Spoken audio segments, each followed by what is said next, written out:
গল্পের নাম ফেরিটেল, লেখা আরিশানুর, ছদ্মনাম প্রবর্ষণ কাঠ। ভরা সন্ধ্যা, সূর্যের মোলায়েম কিরণ ক্রমশ মিলে গেছে।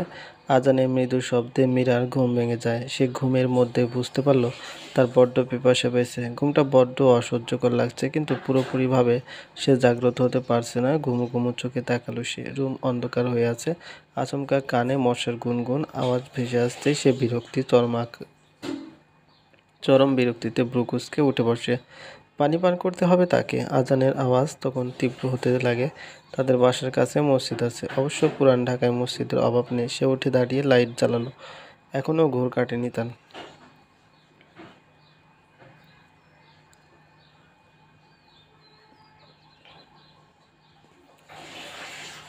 টেবিল থেকে জগ গুটিয়ে গ্লাসে পানি ঢেলে ডক করে খেয়ে নিয়ে সে দপ করে বিছানায় বসে পড়ে। তার এইমাত্র দুপুরের কথা স্মরণ হলো। দুপুরে ইমান তাকে প্রপোজ করেছিল। না, না প্রপোজ না, ডিয়ার পূরণ করেছিল। সে একটা শুকনো ঢোক গিলে রুমের বাইরে বেরোলো। আজ আপুর ব্যাচেলর পার্টি হওয়ার কথা। ইমান তো চাচ্ছিলই না সে জয়েন করুক তাদের সঙ্গে। এখন অবশ্য মীরাও চায় না যেতে। দুপুরের ঘটনার পর আর ইমানের সম্মুখীন হতে মন চাচ্ছে না তার। কেন যেন মন হচ্ছে ইমান সূক্ষ্মভাবে তাকে অপমান করে। সে বিদেশ পড়ালেখা করেছে, তাও ইঞ্জিনিয়ারিং, ব্রিলিয়ান্ট ছেলে। আর এদিকে মীরা টেনে টুনে সবসময় বেঁচে যায়। এসএসসিতে কানের গোড়া দিয়ে A+ তার ভাগ্য থেকে মিস হয়। আর এবার এইচএসসিও বুঝি ডাব্বা আমার বিষয়। উফ, ছেলেটা বড্ড নাকুচু। এই নাকুচু ছেলেটার কথা আর ভাববে না মীরা। ওর সাথে কিছুই হবার নয়, আর হয়ে গেলেও সেটা বড্ড বেমানান। মীরা চুল আঁচড়ালো অনেক সময় নিয়ে, এরপর রুমের বাইরে গেল। বাসায় সব স্বাভাবিক। তার মানে কালবৈশাখী ঝড়টা কেবল তার মনের মধ্যে ঘটেছে। এমনকি কালবৈশাখীর জনক স্বয়ং ড্রয়িং রুমে পা তুলে বসে টিভি দেখছেন। আর বিকেলের নাস্তা খাচ্ছে। মীরা ভেংচি কাটলো। যার সঙ্গে দেখা করতেই চায় না সে কেন বারবার তার চোখের সামনে এসে বসে বসে নাস্তা খাবে। ইমান মীরাকে দেখে বিশেষ কোনো অভিব্যক্তি প্রকাশ করল না। এতে যেন গা জ্বলে যায় মীরার। কেন দুপুরেই না কি প্রেম প্রেম ভাব নিয়ে গদগদ হয়ে ডায়লগ ছুড়ল, I need you like sky needs moon. এখন একবার তাকিয়ে হাসাও যায় না। মীরা সেই লাইনটা অজস্রবার মনে মনে আওড়াচ্ছে। তার মনে মনে ধরছে খুব, নিজেকে চাঁদ মনে হচ্ছে তার। সে ডাইনিং রুমে যেতেই ইমান চিল্লিয়ে বলে, আমাকে 1 কাপ চা দিয়ে যাও তো। মীরার খেয়াল হলো ডাইনিং রুমে সে ব্যতীত দ্বিতীয় কোনো ব্যক্তি নেই। মানে জনাব তাকে আদেশ দিচ্ছে চা বানিয়ে খাওয়ানোর জন্য। এদিকে তার জন্য মীরা অসুস্থ হয়ে একাকার। অথচ দেখো কাণ্ড, সে নাকি আয়েশ করে চা খাবে। মানে তার কি মীরাকে দেখলে কিছু না কিছু খেতে মন চায়? চিঠির রাতে একটা তাকে দিয়ে ভাত রাঁধালো, এরপর ঝালমুড়ি, এখন আবার চা। অসহ্যকর। সে বিড়বিড় করে এক মনে কথাগুলো বলছিল, আর সেই সময় পলকহীনভাবে ইমান তাকে পরখ করেই যাচ্ছিল। সে যখন শটাং করে দাঁড়িয়ে গেল, মীরার ভয় হতে লাগলো। ভয় এই জন্য নয় সে দাঁড়িয়ে গেছে, বরং ছেলেটা যদি গুণাক্ষরেও তার মনে মাটি চাপা দিয়ে রাখা অনুভূতি সম্পর্ককে অবগত হয়। মীরা ঢোক গিলে কথা ঘোরানোর জন্য বলে, আমি চা বানিয়ে দিচ্ছি। ইমান টিভির রিমোট নিয়ে রান্নাঘর ঢুকতে গিয়ে থেমে গিয়ে বলল, দরকার নাই।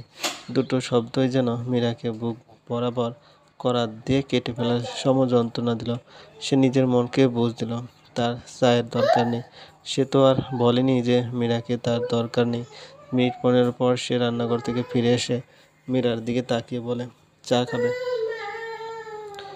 মীরা মাথা ঝাঁকালো, যার অর্থ হ্যাঁ। সে ফিসেল হেসে বলে, তাহলে যাও, নিজে বানিয়ে খাও। ফ্রিতে সব কিছু পাওয়ার আশা বাদ দাও। কথাটায় মীরা প্রচণ্ড অপমানিত বোধ করল। তার হুট করে কী যেন হয়েছে। সব কিছুতেই হীনমন্যতায় ভুগছে সে। এই যে সাধারণ একটা কামিজ পরে আছে, এতেও হীনমন্যতা হচ্ছে তার। ছেলেটা কত সুন্দর একটা টি-শার্ট পরে আছে। মীরা কেন এত সুন্দর জামা নেই? এই বাসায় পরা ড্রেসে নিশ্চয়ই তাকে ভালো দেখাচ্ছে না। এবার ডাইনিং রুমে এসে ক্রস করতে গিয়ে থেমে বলে ওঠে, লিসেন, রাত 10টায় তুমি আর ইরা রেডি থাকবে। বড় আপু যদি জিজ্ঞেস করেন তাহলে কি বলবে? আপুর ব্যাচেলর পার্টিতে যাচ্ছি।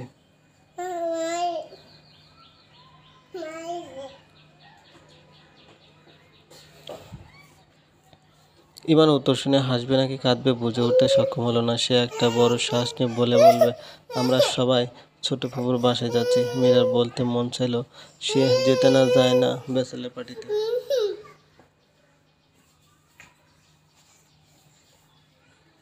রাত 8টা থেকে সোনালি আপু আর ইরা মিলে গুট গুট শব্দ তুলে সোজা গোছ করতে লাগলো। মীরা অবশ্য সাজলো না, সে বিছানায় শুয়ে গড়াগড়ি খেতে লাগলো।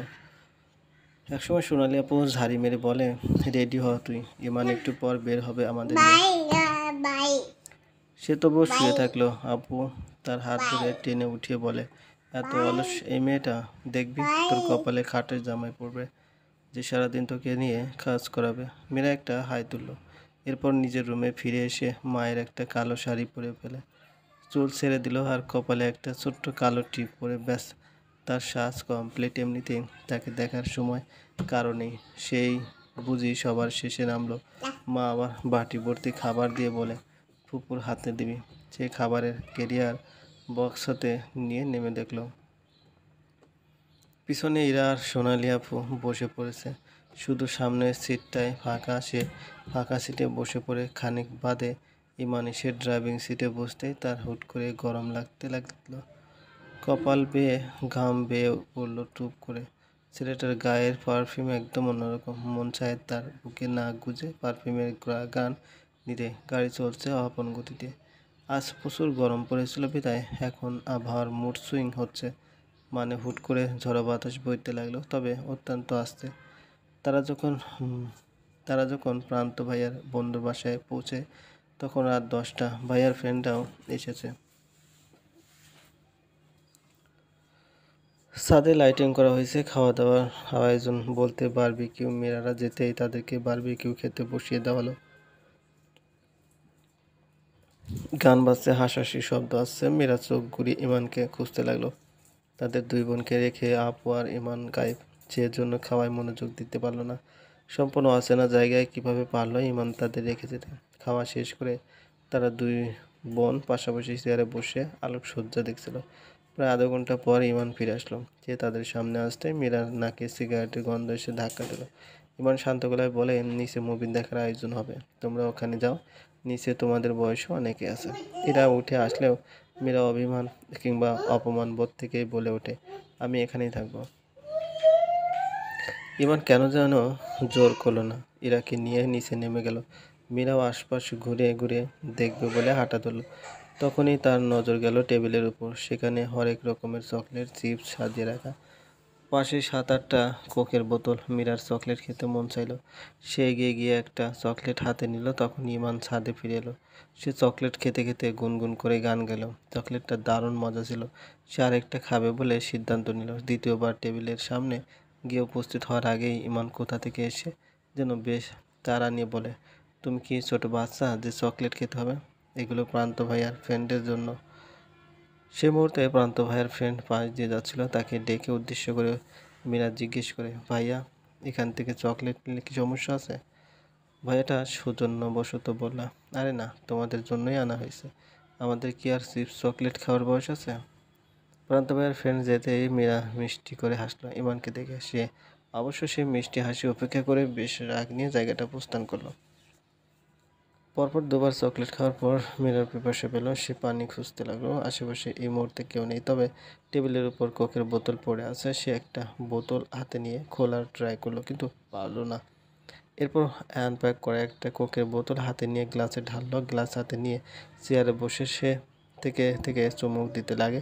আজ বুকে ভালোবাসার বেদনা চেপে রেখে এই মধ্য রজনীতে মৃদু গানের শব্দে তার কোক খেতে বড্ড ভালো লাগছে।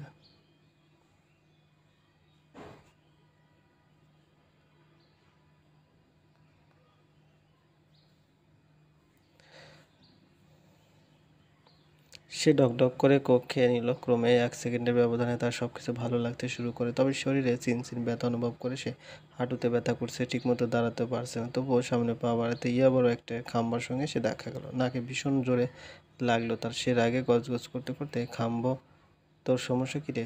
তোর সাহস তো কম না, আমাকে ধাক্কা মারিস? এখনই তোকে রাজ্য থেকে বনবাসে পাঠানো হবে।